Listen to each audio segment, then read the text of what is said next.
मेरे प्रिय भारतवासी हो, आप सबको मेरा बहुत बहुत प्यार आशीर्वाद। सदा सुखी रहो, खुश रहो, खुश रहो, खुश रहो। आज इतवार है, तारीख 22 जून है और मैं आपकी सेवा में उपस्थित हूँ। आज का विचार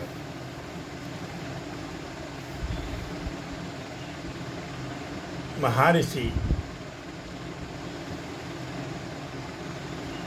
आज के युग के आसाराम बापू।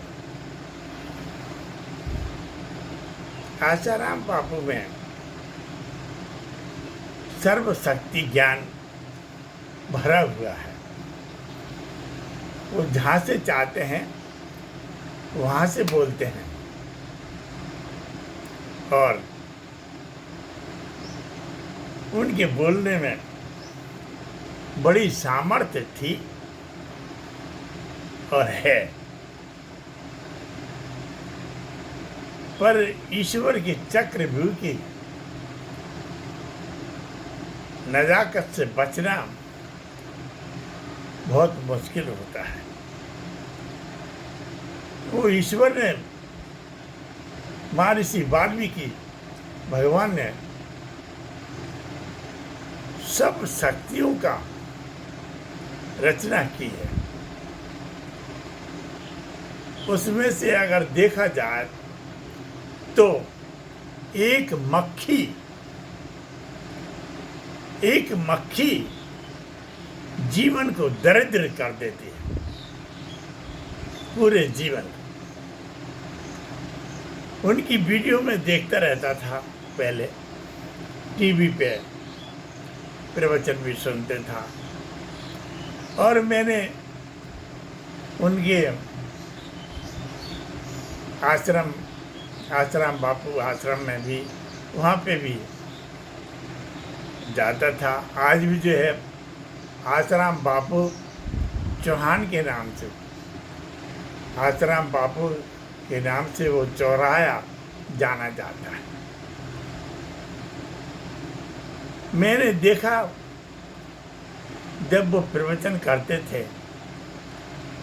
तो मक्खियाँ ऐसे भिनकती रहती थी उनके चेहरे पे, वो भगाते रहते थे, मक्खियाँ परेशान करती थी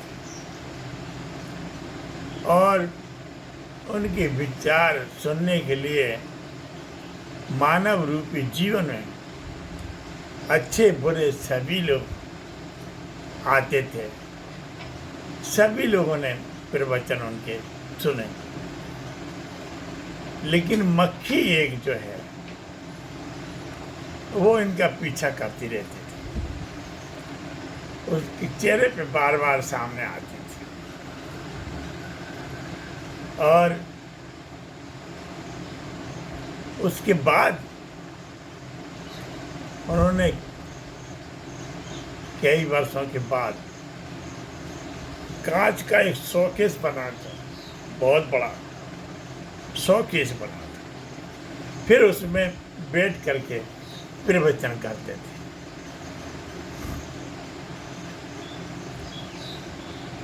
उनके प्रवचन में बहुत आनंद आता था और कथा वाचकों का तो एक नियम था, प्रेम से कथा को कहना और लोग आनंदित तो होते थे। उस कथा में वो है, ये मान के चलो 2 घंटे 4 घंटे 6 घंटे वो यदि कथा सुनते थे तो उतनी देर तो ईश्वर की आस्था में बैठ जाते थे, उतनी देर तो उनकी जिंदगी के दिन बच जाते थे सत्य असत्य बुराइयों से। कथा वाचकों का ये सबसे बड़ा एक पुण्य दान होता था। तो मक्खी जो है वो किसी भी गंदी जगह पे जाके बैठ सकती है, कोई सी भी गंदी जगह पे जाके उसके ऊपर बैठती है। मक्खी का ये काम है कि गंदी जगह पे बैठना, स्वच्छ जगह पे वो नहीं बैठती कभी, गंदी जगह पे बैठना और फिर वहाँ मर्जी आ जहाँ बैठना।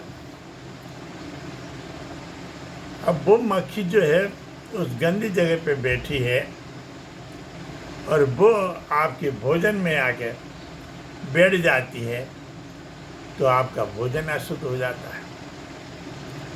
आपके ऊपर आके बैठ जाती है तो आपको भी अशुद्ध कर देती है। तो छोटी सी मक्खी रहती है, लेकिन वो किसी भी अपूर्ण शक्ति से कम नहीं है। केवल किसी के ऊपर ढाल, तलवार, बंदूक, गोली चलाने की जरूरत नहीं है। बस उसे मौका मिलना चाहिए कि वो जिसके ऊपर बैठ जाती है उसकी बुद्धि को अशुद्ध कर देती है, भोजन को अशुद्ध कर देती है। जिस जगह पे बैठ जाती है वो जगह भी अशुद्ध कर देती है। चाहे कितनी भी शुद्धता से पूर्वक से उसे आपने तैयार किया है, लेकिन मक्खी आके बैठ गई तो वो अशुद्ध हो गई। इसी प्रकार ये प्रभाव आसाराम बापू जी के ऊपर भी पड़ा, जो उस मक्खी की प्रभाव को नहीं जाना। आसाराम बापू ने उस मक्खी के प्रभाव को नहीं जाना। आसाराम बापू ने और महर्षि वाल्मीकि भगवान, जिन्होंने पूरी कायनात सृष्टि की रचना की है, उस रचना के बारे में, महर्षि वाल्मीकि भगवान के बारे में आज तक भी उन्होंने कभी नाम नहीं लिया। सारे देवताओं का, सबका नाम लिया है, सबके बारे में कथा भी पढ़ी है, पर महर्षि वाल्मीकि भगवान के बारे में कथा का, ईश्वर महर्षि वाल्मीकि भगवान का नाम नहीं सुना। उसके पहले और भी जो कथावाचक थे वो कथावाचक निपट भी गए। कुछ लोग तो उन्होंने महर्षि वाल्मीकि भगवान का नाम तो लिया था, उन्हें चोर, डाकू और कई प्रकार से उन्हें निंदनीय किया था।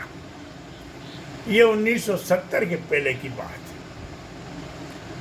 80 के बाद तो बड़े बड़े कथावाचकों ने भी महर्षि वाल्मीकि भगवान को माना और आज उन्हीं के कारण सब देश,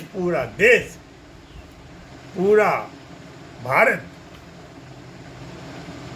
आज सुरक्षित है। 1970 के पहले पूरा भारत बड़ा मुश्किल में था। 80 के बाद, 90 के बाद जो है वाल्मीकि भगवान को पूरा भारत मान रहा है। आज तो पूरा भारत मान रहा है आज की तारीख में। और भगवान वाल्मीकि स्वामी जी की कृपा पूरे भारत के ऊपर है। पूरा भारत सुरक्षित है, झुग्गी झोंपड़ियों में भी सुरक्षित है। 1970 के पहले झुग्गी झोंपड़ी तो छोड़ो, जिनके कच्चे माटी के मकान थे वो भी 15-15 दिन की बरसात में गिर जाते थे। खटियों पे गुजारा करते थे रात भर।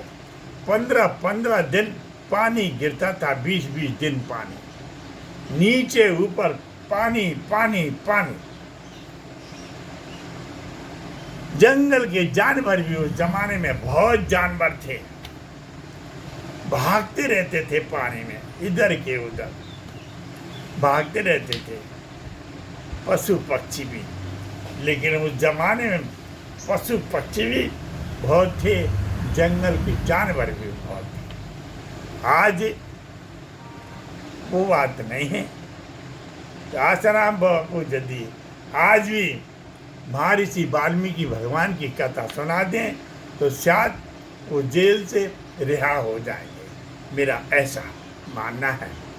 क्योंकि उन्होंने बहुत सजा उठा ली और उस मक्खी की बद्दुआ, उस मक्खी के कर्म की गति तो शायद आज भी नहीं जाना होगा, लेकिन मैं ये साबित कर रहा हूँ कि मक्खी के बराबर गंदगी फैलाने वाले जीवन में, बुद्धि में और कोई दूसरी चीज़ नहीं है। जय वाल्मीकि, जय सीताराम, जय हो आपकी।